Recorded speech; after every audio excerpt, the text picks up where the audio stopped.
İndi isə pensiya ödənişləri və məşğulluq tədbirlərindən söz açacağıq. Əmək və Əhalinin Sosial Müdafiəsi Nazirliyinin yaydığı məlumatı öyrənmək üçün biz hazırda əməkdaşımız Fidan Mədatovaya bağlanırıq. Salam Fidan, buyur detalları səndən eşidək.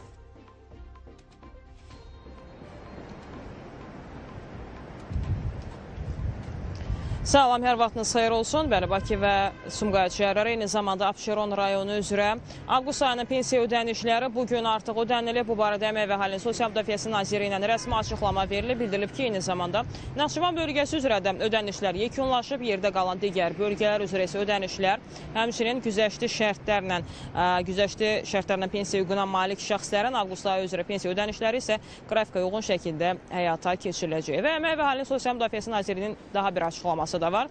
Ölkədə sosial siyasət çərçivəsində həyata keçirilən tədbirlər öz sürəti ilə davam edir deyə bilərik. Bu dəfə də məşğulluq istiqamətində həyata keçirilən tədbirlərdən bir neçəsinin göstəriciləri açıqlanıb. Belə ki, Nazirliyin tabeliyində fəaliyyət göstərən Dövlət Məşğulluq Agentliyi bu ilin yanvar-iyul aylarında 234 min şəxsi aktiv məşğulluq tədbirləri ilə əhatə edib. Onlardan 103 min şəxs münasib işlərdən təmin olunub. 973 şəxs kiçik ailə təsərrüfatlarını yaratmaları üçün özə məşğulluq tədbirlərinə cəlb olunub. 10,3 min şəxs üçün peşə hazırlığı kursları təşkil olunub.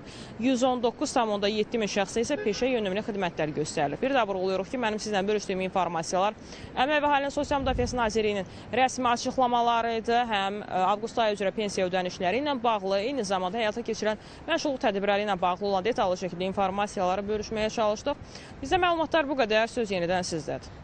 Minnətdarıq Fidan, təfərrüatlı məlumatları tamaşaçılarımıza çatdırdığın üçün. Qeyd edək ki, bizimlə birbaşa bağlantıda əməkdaşımız Fidan Mədatovaydı.